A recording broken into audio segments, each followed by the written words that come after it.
கிழக்கு நியூஸ் நேயர்களுக்கு வணக்கம். நான் பத்ரி சேஷாத்ரி. செந்தில் பாலாஜி சென்ற ஆட்சியில் சர்வ வல்லமை படைத்த அமைச்சராக இருந்தார். நல்ல வெயிட்டியான 2 போர்ட்ஃபோலியோ அவருக்கு இருந்தது. ஒன்று மதுத்துறைன்னு ஒன்றும் கிடையாது. Exercise department. அது மதுவோடு சம்மந்தப்பட்டது. அந்த துறை அவருக்கு. இன்னொன்று மின்சாரத்துறை. இதில் அவரை அவரை அசைக்க முடியாதவர்னா அவரை யாரும் தொடவே முடியாது. அந்த அளவுக்கு ஸ்டாலினுடைய ஆட்சி அவரை காப்பாற்றுவதற்கு என்னெல்லாம் செய்ய முடியுமோ எல்லாம் செய்தது. ஆப்வியஸ்லி மாநில அரசு அவரை தொட்டிருக்காது. என்ஃபோர்ஸ்மெண்ட் டைரக்டரேட் அதே நேரத்தில் அவரை எப்படியாவது பிடிச்சி போட்டுறணுன்ட்டு அவர் மீது ஒரு மணி லாண்டரிங் கேஸ் தான் போட்டாங்க. ஸோ அதில் அவர் சிறைக்கு போனார். அமைச்சர் பதவி விட்டுக் கொடுக்க நேர்ந்தது. அதுக்கப்புறமா அதிலிருந்து பிணை பெற்று வெளியே வந்தார். உடனே அவரை அமைச்சராக ஆக்கினார்கள். உடனே என்ஃபோர்ஸ்மெண்ட் டைரக்டரேட் கோர்ட்டுக்கு போச்சு. பார்த்தீங்களா இவர் அமைச்சராக இருக்கக்கூடாது அப்படிங்கிறதுக்காக தான் நாங்கள் ஏன்னா அந்த இடத்துல இருந்தால் அவர் சாட்சிகளை வளைத்து விடுவார் அப்படின்னு நாங்கள் பண்ணிகிட்டு இருக்கோம். திரும்ப இவர் அமைச்சராக்குறாங்கன்ட்டு உச்சநீதிமன்றம் தமிழக அரசை கடுமையாக கண்டித்தது. இவருக்கு பெயில் வேணுமா இல்லை இவர் அமைச்சராக இருக்கணுமா நீங்கள் சொல்லுங்கள் அப்படின்னு. சரின்னு அவ்வளவுக்கு பிறகு ரிலண்ட் ஆகி திமுக அரசு இல்லைங்க சரி அவரை நான் அமைச்சராக வச்சுக்கல அப்படின்னு சொல்லிட்டாங்க. அப்போ அவர் பெயிலில் இருந்தார் அந்த பீரியடு முழுக்க. அதுக்கு பிறகு இவங்க ஒன்றும் பெருசாக திமுக அரசு இருக்கிற வரைக்கும் என்ஃபோர்ஸ்மெண்ட் டைரக்டரேட் ஒன்றும் பண்ணலை. ஆட்சி மாறி விஜயுடைய தமிழக வெற்றி கழகம் ஆட்சிக்கு வருது. வந்த உடனே அவங்க முதல்ல ஒரு ரெய்டு அப்படின்னு பண்ணது ஏவா வேலுவுடைய தொடர்பான இடங்களில் நெடுஞ்சாலைத்துறையில் ஒரு மாபெரும் ஊழல்.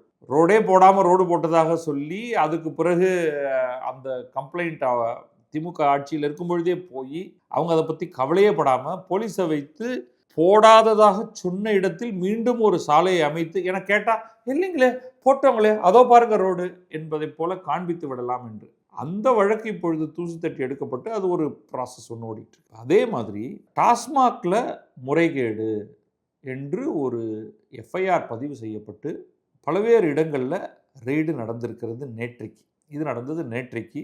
அதை பற்றின தகவல் என்னன்னு பார்த்துருவோம். ஆனால் அதற்கு முன்னால் இந்த எஃப்ஐஆர் போட்டதுனால உடனடியாக என்ன பண்ணிட்டாரு செந்தில் பாலாஜி, கோர்ட்டுக்கு போய் எனக்கு முன்ஜாமீன் கொடுங்க. ஏன்னா அவருக்கு தெரியும் என்ன ஜெயிலெலாம் ஏற்கனவே இருந்துட்டு வந்தவர். ஏற்கனவே இன்னொரு வழக்கில் குதிரை பேர வழக்கில் அவர் முன்ஜாமீன் கேட்டு அவருக்கு கொடுக்கப்பட்டிருக்கிறது. நம்ம அதையெல்லாமும் பார்ப்போம். இது இன்னொரு வழக்கு புதிதாக வந்திருக்கிறது. இந்த வழக்கு என்ன அப்படிங்கிறதுக்குள்ள அதுக்கு போய் முன்ஜாமீன் கேட்குறாரு. இப்போ இந்த டாஸ்மாக் வழக்கில் அதை நீதிமன்றம் தள்ளுபடி செய்து விட்டது. உங்களுக்கு முன்ஜாமீன்லாம் கொடுக்க முடியாதுங்க அப்படின்ட்டு. ஸோ டெக்னிக்கலி இன்றைக்கு அரசு நினைத்தால், அதாவது இப்பொழுதைய தமிழக அரசு நினைத்தால் செந்தில் பாலாஜியை கைது செய்யலாம். செய்ய போகிறாங்களா இல்லையா அப்படிங்கிறது நமக்கு தெரியாது. முன்ஜாமீன் மனுவை தள்ளுபடி செய்ததை அடுத்து அவர் இதற்கும் மேலே அவர் அடுத்து உச்சநீதிமன்றம் போக போகிறார் முன்ஜாமீன் கேட்டுன்னு நினைக்கிறேன். அவர் என்ன பண்ண போகிறாருன்னு தெரியல. பட் என்ன மேட்டர் அப்படின்னு பார்த்துருவோம். தினமணியில் ஒரு செய்தி வந்திருக்கிறது, மற்ற பத்திரிகைகள்லையும் செய்தி வந்திருக்கிறது. தமிழக அரசின் கீழ் இயங்கும் டாஸ்மாக் நிறுவனம் 5380 மதுக்கடைகள், 3240 மதுக்கூடங்கள் ஆகியவற்றை இயக்கி கொண்டிருக்கின்றது. 2021 முதல் 2025 ஆண்டு வரையிலான காலகட்டத்தில் டாஸ்மாக் மதுக்கடைகளின் விற்பனை உயர்ந்தாலும் வருவாய் குறைந்துள்ளது. இது ரொம்ப ஆச்சரியமான ஒரு விஷயம். ஸோ விற்பனை அதிகமாக இருக்குது, வருமானம் குறைந்திருக்கிறது. பல்வேறு முறைகேடுகள் காரணமாக இந்த வருவாய் குறைந்ததாக புகார் எழுந்தது. யாரோ ஒருத்தர் புகார் கொடுத்திருக்காருன்னு வச்சுக்கோம். இந்த நிலையில் தமிழக அரசின் உத்தரவின் பேரில் தமிழக ஊழல் தடுப்பு கண்காணிப்புத்துறை டிவாக், விஜிலன்ஸ் அண்ட் ஆன்டி கரப்ஷன் அவர்கள் டாஸ்மாக் முறைகேடு தொடர்பாக கடந்த திமுக ஆட்சி காலத்தில் அத்துறையின் அமைச்சராக இருந்த செந்தில் பாலாஜி, டாஸ்மாக் இயக்குநராக இருந்த எஸ் விசாகன் ஐஏஎஸ், டாஸ்மாக் நிறுவனத்தின் முதுநிலை மண்டல மேலாளர்கள் ராமதுரை முருகன், பன்னீர்செல்வம், செந்தில் பாலாஜியின் உதவியாளர் பாஸ்கர், செந்தில் பாலாஜியின் நெருங்கிய நண்பர்கள் ரதேஷ்ராஜ் மற்றும் சண்முகவேல் நினைக்கிறேன், திமுக மாநில விளையாட்டு மேம்பாட்டு அணி துணை செயலரும் கரூரை சேர்ந்தவருமான மூலனூர் எஸ் கார்த்திக் ஆகிய 7 பேர் மீது ஊழல் தடுப்பு சட்டம், மோசடி உள்ளிட்ட 11 பிரிவுகளின் கீழ் வழக்கு பதிவு செய்தது. இது டே பிஃபோர் எஸ்டர்டே, நேற்றைக்கு முந்தைய நாளில். இப்போ எஃப்ஐஆர் போட்டுட்டாங்க அப்படின்னா அடுத்தது ரெய்டு, தகவல் சேகரிக்கணும், விசாரணை செய்யணும். இந்த வழக்குக்கான ஆதாரங்களை திரட்டும் வகையில் தமிழகம் முழுவதும் சென்னை, கரூர், நாமக்கல், புதுக்கோட்டை, திருவாரூர், தஞ்சாவூர், கோவை, திருப்பூர், ஈரோடு, நீலகிரி, திருவள்ளூர், காஞ்சிபுரம், விழுப்புரம், சிவகங்கை என 14 மாவட்டங்களில் 45 இடங்களில் ஊழல் தடுப்பு துறையினர் புதன்கிழமை நேற்றுக்கு ஒரே நேரத்தில் சோதனை செய்தனர். அதோட கூட கரூரில் உள்ள செந்தில் பாலாஜியின் வீடு, அவரது நண்பர்களின் வீடு, அலுவலகங்கள் ஆகியவற்றிலும் சோதனை நடைபெற்றது. அவனுடைய பெற்றோர்களையும் விசாரிச்சிருக்காங்க அப்படின்னு தொலைக்காட்சியில் செய்தி பார்த்தேன். சோதனையில் பல முக்கிய ஆவணங்கள் எல்லாம் வீட்டில் வச்சிருப்பாங்கங்கிறது எனக்கு ஆச்சரியமா இருக்கு. தப்பு செய்யறவன் என்ன பண்ணுவான் அப்படிங்கிறது எனக்கு இதெல்லாம் புரியாத புதிர். ஆனால் சோதனையில் பல முக்கிய ஆவணங்கள் கைப்பற்றப்பட்டதாக ஊழல் தடுப்புத்துறை அதிகாரிகள் தெரிவித்தனர். அது என்ன ஆவணம், அதுல என்ன இருந்தது, இதெல்லாம் பார்க்கணும். இந்த நிலையில் தான் சென்னை உயர்நீதிமன்றத்தில் முன்ஜாமீன் கோரி செந்தில் பாலாஜி இன்றைக்கு மனு தாக்கல் செய்தார். இன்னைக்கு அவசர வழக்காக தாக்கல் செய்யப்பட்ட இந்த மனுவை இன்று காலை ஆய்வு செய்த நீதிபதி ஜி.கே. இளந்திரையன் அமர்வு முன்ஜாமீன் கோரிய மனுவை தள்ளுபடி செய்ததாக அறிவித்தது. இதையடுத்து டாஸ்மாக் முறைகேடு தொடர்பான வழக்கின் விசாரணைக்காக செந்தில் பாலாஜியை தமிழக ஊழல் தடுப்பு கண்காணிப்புத்துறை கைது செய்ய வாய்ப்பு உள்ளதாக தகவல்கள் வெளியாகியுள்ளது. அது கரெக்ட் தான். அதாவது கைது செய்யணுமா, செய்துதான் ஆகணுமா, செய்யாமலேயே அவரை விசாரணை செய்யலாமான்னு அதுவும் பாசிபிள். என்ன பண்ண போறாங்க அப்படிங்கிறத பார்க்கணும். இதுக்கு அடுத்து இது ஒரு கேஸ். நம்ம பல வழக்குகளை பற்றி பேச போகிறோம். இன்றைக்கி செந்தில் பாலாஜி ஸ்பெஷல் இது. அடுத்து கோவை தெற்கு தொகுதியில் தேர்தல் முறைகேடு. இது வெறும் சிம்பிள் எலெக்ஷன் பெட்டிஷன் கிடையாது. அவர் முறைகேடு செய்திருக்கிறார் அப்படிங்கிறது தான் பெட்டிஷன். இப்போ முறைகேடுனா அது ஃபஸ்ட்டு எலெக்ஷன் பெட்டிஷன். அவருடைய தேர்தலை ரத்து செய்ய வேண்டும், அவருடைய வெற்றியை ரத்து செய்ய வேண்டும்னு ஒரு எலெக்ஷன் பெட்டிஷன் வரும். பட் அவர் முறைகேடு பண்ணியிருக்கிறாங்கிறதுக்கு ஆதாரங்கள் கொடுத்தால் அது ஒரு கிரிமினல் கேஸாக மாறவும் வாய்ப்பு இருக்கிறது. என்னன்னு பார்ப்போம். கோவை தெற்கு தொகுதியில் தேர்தல் முறைகேடில் ஈடுபட்டதாக ஆர்டிஐ ஆவணங்களின் அடிப்படையில் செந்தில் பாலாஜி மீது புகார் தெரிவிக்கப்பட்டுள்ளது. தெரியும், இது தினமலரில் ஒரு செய்தி வந்திருக்கு. சட்டமன்ற தேர்தல் ஏப்ரல் 23 நடந்து மே 4ஆம் தேதி முடிவுகள் வந்தன. செந்தில் பாலாஜி கோவை தெற்கு தொகுதியில் அவருடைய கரூரை விட்டுட்டு கோவை தெற்கு தொகுதிக்கு போய் அங்கே மிக குறைவான வாக்குகளில் வெற்றி பெற்றார். 2271 ஓட்டுகள் வித்தியாசத்தில். அவ்வளோதான், அவர் ஜெயிச்சது 2271 ஓட்டுகள் வித்தியாசத்தில் வெற்றி பெற்றார்.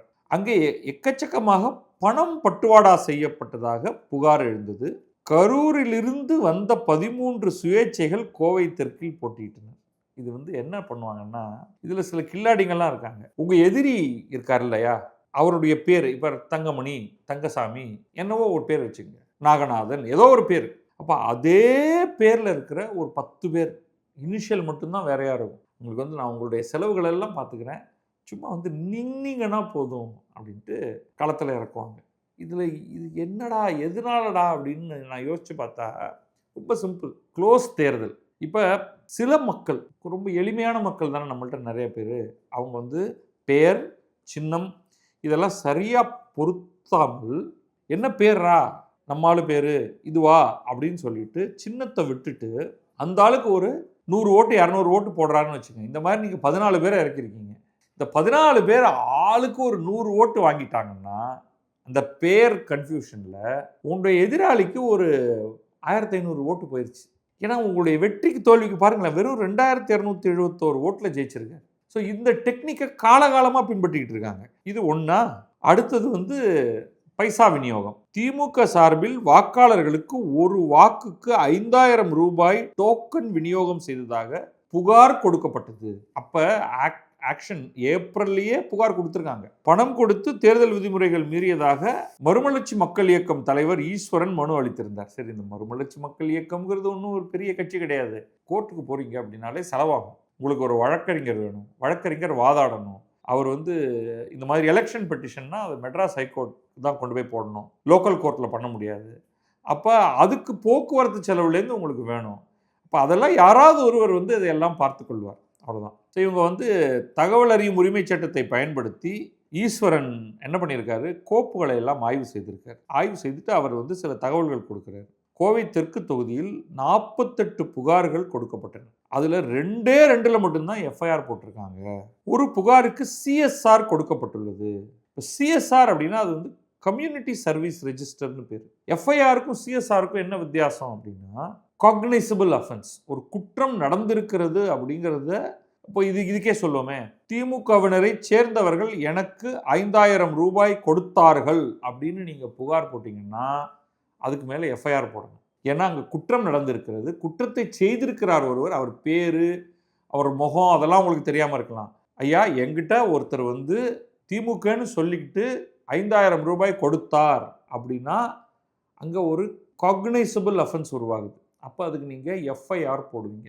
இல்லாமல் பொத்தாம் பொதுவாக ஒரு புகார் சொல்லப்படுதுன்னு வச்சுங்க, அந்த ஏரியாவில் பணம் கொடுத்தாங்க அப்படின்னு. பணம் யார் கொடுத்தாங்க, பணம் கொடுத்ததை நீங்கள் பார்த்தீங்களா, அந்த மாதிரியான ஒரு ஹை லெவல் புகாராக இல்லாத பட்சத்தில் சரி நாங்கள் நோட்டிஃபை பண்ணுறோம், ஒரு தவறு நடந்திருக்கிறது அப்படிங்கிறத நாங்கள் எழுதி வச்சுக்கிறோம் அப்படிங்கிற அளவில் மச் லோவர் லெவல் எஃப்ஐஆர் மாதிரி அல்லது சரி இந்தா நீ ஏதோ சொல்லியிருக்க, நான் உனக்கு குறிப்பில் நோட் பண்ணிட்டேன் இந்த மாதிரி ஒன்று நடந்தது என்று அப்படின்னு சொல்கிறது. ஏன்னா நீங்கள் நபரை குறிப்பிடலை, கட்சியை குறிப்பிடலை, அதாவது குற்றம் என்று நடந்ததற்கு குற்றம் நடந்ததான்னு கூட நமக்கு தெரியாது. பணம் கொடுத்தாங்கன்னா யார் பணம் கொடுத்தாங்க, எதுக்கு பணம் கொடுத்தாங்க, அவங்க இவர் ஏற்கனவே வாங்கின பணத்தை கூட திருப்பி கொடுத்துக்கலாம். ஸோ அது வந்து ஒரு வலுவான குற்றச்சாட்டு கிடையாது. அதனால் அது ஒரு இக்னோரபிள். அந்த எதையுமே இக்னோர் பண்ணக்கூடாது.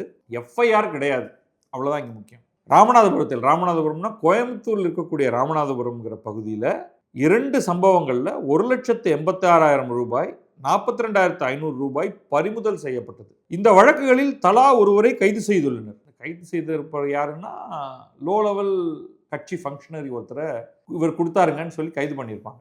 அவர் இன்னைக்கு வந்து ஜாமீன் வாங்கிட்டு வீட்டில் உட்காந்துட்டு இருப்பாரு. இந்த கேஸ் எல்லாம் யாரும் சீரியஸாக எடுத்துக்கிறது இல்லை. தட் இஸ் அவர் அன்ஃபார்ச்சுனேட் பொசிஷன். அதுக்கப்புறம் இதெல்லாம் ஈஸ்வரன் கொடுக்குற தகவல். அவர் வந்து மெட்டிகுலஸாக அவர் ஆர்டிஐ போட்டு இந்த தகவல்கள்லாம் பெற்றிருக்காரு. வெரைட்டி ஹால் அப்படிங்கிற ஒரு பகுதியில் அளிக்கப்பட்ட புகாரில் 5 பேரிடம் விசாரணை நடத்தியதாக ஆர்டிஐலேருந்து தகவல்லேருந்து தெரியுது. இங்கே வந்து இந்த 2 பேர் கைது செய்யப்பட்டவர்கள் 5 பேர்கிட்ட விசாரணை பண்ணியிருக்காங்க. அது 7 பேர் இருக்காங்க இல்லையா, இவங்க யாருன்னா இவங்க எல்லாருமே கரூரை சேர்ந்தவர்கள். தலைவர் யார், பெருந்தலைவர் செந்தில் பாலாஜி அவர்கள் வந்து தனக்கு தேர்தல் ஒர்க்கு பார்க்கறதுக்காக நேராக கரூர்லேருந்தே ஆளுகளை கூட்டு வந்துட்டார். ஏன்னா கோவை தெற்கு இவருக்கு பழக்கமில்லாத ஒரு தொகுதி. ஆனாலும் என்ன, தமிழ்நாட்டில் எந்த தொகுதியாக இருந்தாலும் ஒரே பேட்டர்ன் தானடா, இங்கே இதை பண்ணணும் அங்கே அதை கொடுக்கணும், இங்கே இவனை கவுக்கணும் அங்கே அவனை ஏற்றணும், இவ்வளோதானே, நீ எங்கே வேணாலும் நான் ஜெயிச்சுப்பேன் வா அப்படின்னு சொல்லி தன்னுடைய சொந்த ஊர்லேருந்து நட்பும் சுற்றமுமாக நிறைய பேரை கூட்டு போயிருக்கார் போல இருக்கு. அதனால வெளியூரிலிருந்து ஆட்களை இறக்கி பணப்பட்டுவாடா செய்தது உறுதியாகிறது அப்படின்னு ஈஸ்வரன் சொல்றாரு. டோக்கன் விநியோகம் அடுத்து, இது வேற ரொம்ப நாளாக இது வேற நடந்துட்டு இருக்கு. டோக்கன் விநியோகம் தொடர்பாக 9 வழக்குகள் திமுக மீதும் அதிமுக மீதும் பதிவு செய்து அதுக்கு சிஎஸ்ஆர் கொடுத்துருக்காங்க. எஃப்ஐஆர் போடல, சிஎஸ்ஆர் கொடுத்துருக்காங்க. இது எல்லாமே ஏப்ரல் 19, 20, 21 ஆகிய கடைசி 3 தேதிகளில், தேர்தலுக்கு ஜஸ்ட் முன்னாடி இப்பதான் நடந்திருக்கு. இந்த நாட்களில் தான் பணப்பட்டுவாடா செய்யப்பட்டுள்ளது. இதை முறையாக விசாரிக்கவில்லை. இதிலிருந்தே தேர்தலில் முறைகேடு நடந்தது உறுதியாகிறது. பணப்பட்டுவாடா செய்யவில்லை என தேர்தல் அதிகாரிகள் புகாரை முடித்து வைத்து விட்டனர். இது தவறு. தேர்தல் ஆணையம் விசாரணை கமிஷன் அமைத்து முறையாக விசாரித்து செந்தில் பாலாஜி தகுதி நீக்கம் செய்ய வேண்டும் அப்படின்னு அவர் ஒரு எலெக்ஷன் பெட்டிஷன் போட்டிருக்காரு. அடுத்தது நமக்கு தெரியும், ஏற்கனவே செந்தில் பாலாஜி மேலே சில வழக்குகள் இருக்குது அப்படின்ட்டு. உதாரணத்துக்கு அரசு வேலை வாங்கி தருவதாக மோசடி. இது வந்து லாஸ்ட் 5 இயர்ஸில் வரல.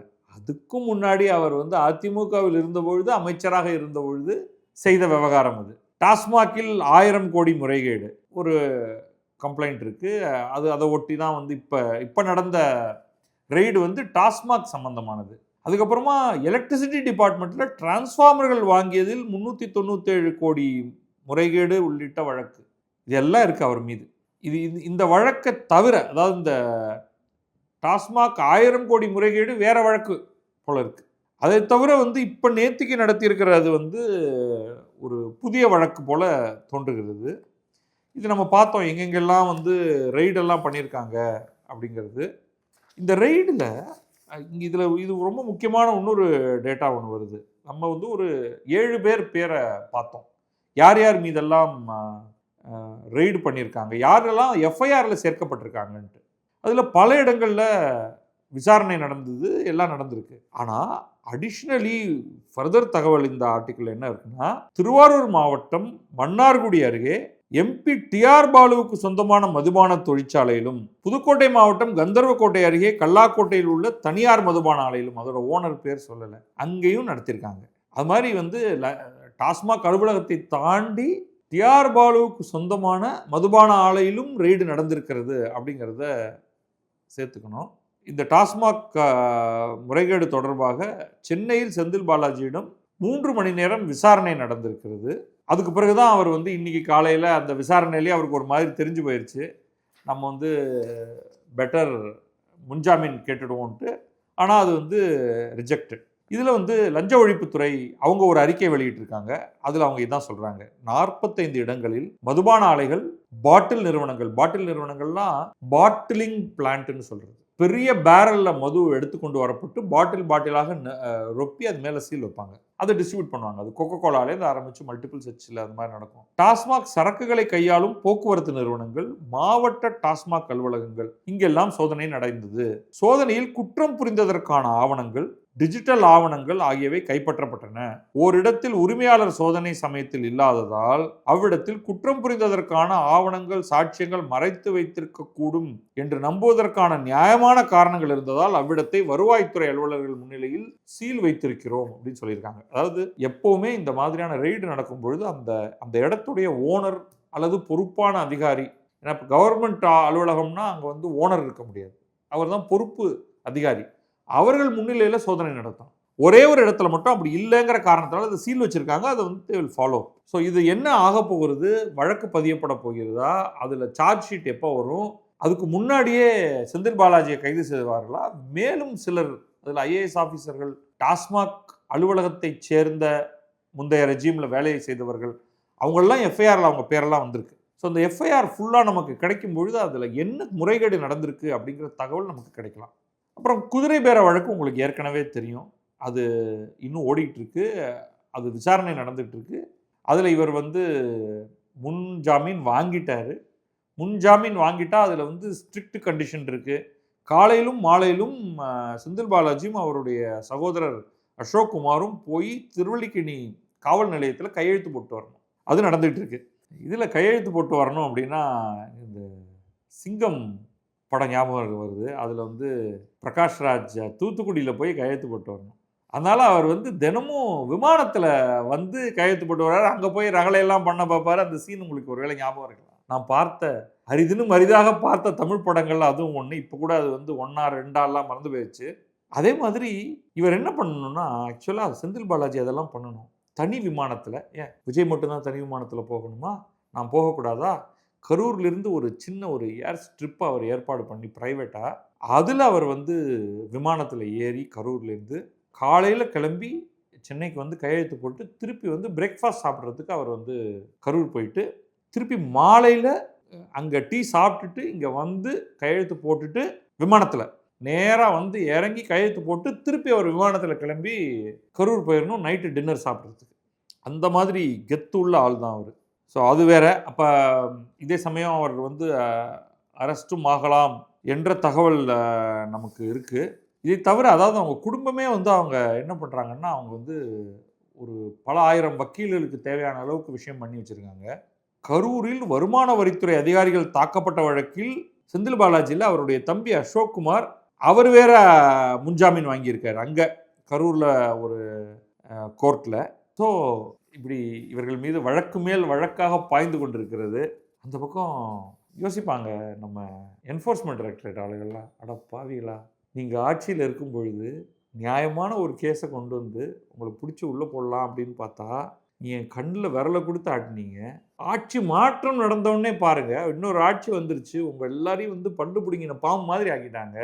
ரெய்டு அடிக்கிறாங்க, திருவல்லிக்கேணியில் வந்து கையெழுத்து போடுங்கிறாங்க, கரூரில் ஒரு கோர்ட்டு, அடுத்து வந்து இப்போ டாஸ்மாக் கேஸில் கைது நடக்கலாம், அப்புறம் மின்மாற்றி வழக்கு இருக்குது, அதில் என்ன நடக்க போகுதுன்னு தெரியல, அதில் ஒரு ரெய்டு நடக்கலாம். எல்லாம் எவ்வளோ தடவை ரெய்டு அடித்தாலும் ஒரு வீடு தானியா, ஏன் ஒரேடியாக ரெய்டு பண்ணும் பொழுது அவருடைய வீட்டையே சார் நாங்களே எடுத்துக்கிறோம், நீங்கள் எங்கே பார்த்தாலும் ஆவணங்களாக வச்சுருக்கீங்க, எந்த ஆவணம் எந்த வழக்குக்கு அப்படிங்கிறத கண்டுபிடிக்கிறதுக்கு எங்களுக்கே கஷ்டமாக இருக்குது, அதனால் நீங்கள் என்ன பண்ணிவிடுங்க, நாங்களே உங்களுக்கு காசு தரோம், உங்களை வந்து ஒரு ஹோட்டலில் செட் பண்ணிடுறோம், அல்லது உங்களுக்கு இருக்கக்கூடிய பல்வேறு வீடுகளில் ஏதோ ஒரு வீட்டுக்கு போயிடுங்க, இந்த வீடுகள்லாம் எங்கள்கிட்ட கொடுத்துருங்க, நாங்கள் இதை ஆவண களஞ்சியமாக மாற்றிடுறோம். இந்த ஆர்கைவ்ஸ் டிபார்ட்மெண்ட்னு சொல்லுவாங்க தெரியுமா, அரசுடைய ஆவணங்கள்லாம் இருக்கும், வெள்ளக்காரன் காலத்துலேருந்து இங்கே இருக்குது, சென்னையில் ஒரு இடம் இருக்குது ஆர்கைவ்ஸ் அப்படின்ட்டு, அதுக்கு ஒரு ஐஏஎஸ் செக்ரட்டரி ஒருத்தர், லெவல் ஐஏஎஸ் ஆஃபீஸர் ஒருத்தர் இருப்பார் அதுக்கு. அந்த மாதிரி செந்தில் பாலாஜியும் அவர் செய்த ஊழல்களும் அப்படிங்கிற ஆவணங்கள் எல்லாத்தையும் அடுக்கினா மெட்ராஸ் ஆர்கைவ்ஸுக்கு மேலே அதிகமான அளவுக்கு ஆவணங்கள் கிடைக்கும் போல இருக்குது. இதில் இவங்க பதுக்கி தொலைந்து போக வைத்த ஆவணங்களை தாண்டி ஆவணங்கள் இருக்கு போல இருக்குது. அட்லீஸ்ட் இந்த நம்முடைய டிவேக்கோடைய செயல்பாடுகள் மூலமாவது இவர் மீது ஏதாவது ஒரு வழக்கு போட்டு அந்த வழக்கு நிற்க வைக்க முடியுமா அப்படின்னு பார்ப்போம். ஏன்னா இதெல்லாம் வந்து செந்தில் பாலாஜி என்ன மாதிரி சொல்கிறாருன்னா, இந்த மாதிரி எவ்வளவோ விஷயத்த பார்த்த வேண்டாண்ணா, நடுவில் இந்த என்ஃபோர்ஸ்மெண்ட் டைரக்டரேட்னால தான் வந்து நான் கொஞ்சம் ஜெயிலில் வேற இருக்க வேண்டியதாயிருச்சு, அதுக்காகவே புழலில் வந்து அந்த மருத்துவ பகுதியே வந்து எனக்கான ஒரு 5 ஸ்டார் ரெஸ்டாரண்ட் மாதிரி அதை மாற்ற வேண்டியதாயிருச்சு. இனிமேல் என்ன பண்ணுவ நீ? எனக்கு வந்து நீ கைது பண்ணுவ, நான் போய் ஜாமீன் வாங்குவேன். அதுக்கப்புறம் நீ எவ்வளோ வருடம் ஆகப்போகுது நீ சார்ஜ் ஷீட்டை கொடுக்கறதுக்கு? நீ சார்ஜ் ஷீட் வந்து கீழமை நீதிமன்றத்துக்கு கொண்டு வருவ, அங்கே நான் வாய்தா வாங்குவேன். அது கொஞ்ச நாளைக்கு அப்படியே ஓடி பிடிச்சி விளையாடுவோம். அப்படியே ஆகிறதுக்குள்ள இந்த ஆட்சி மாற்றமே நடந்துடலாம். அப்படியெல்லாம் நான் எவ்வளவோ பார்த்துருக்கோம். நாங்கள் ஆட்சி மாற்றம் நடந்து நாங்கள் வந்துட்டோம்னா கவலையே இல்லை. எல்லா கேஸும் அதே மேஜிஸ்ட்ரேட் கோர்ட்லேயே சாட்சிகள் எல்லாம் பிற சாட்சிகளாவாங்க. யாருங்க செந்தில் பாலாஜி, எங்களுக்கு தெரியவே தெரியாது அப்படின்னு சொல்லுவாங்க. கேஸ் மூடிடுவோம் நாங்கள். நீ என்ன புதுசாக செஞ்சிட போகிற என்ன அப்படிங்கிற ஒரு இருமாப்பில் இவங்கெல்லாம் இருக்கிறதுனால தான் செந்தில் பாலாஜியாக இருக்கட்டும், ஏவா வேலுவாக இருக்கட்டும், மேலும் குற்றங்கள் பல புரிந்த அனைத்து திமுக அமைச்சர்களாக இருக்கட்டும், அவங்க கொஞ்சம் தெனாவெட்டாக இருக்காங்க. பார்க்கலாம் என்ன நடக்க போகிறது என்று. செந்தில் பாலாஜி தான் வந்து மெயினாக கட்டம் கட்டப்படுகிறாருங்கிறது என்னுடைய கருத்து. அதற்கேற்ற வகையில் அவரும் விளையாடி இருக்காரு. பார்ப்போம் என்ன நடக்கிறது என்று. நன்றி, வணக்கம். நான் பத்ரி சேஷாத்ரி. இது கிழக்கு நியூஸ்.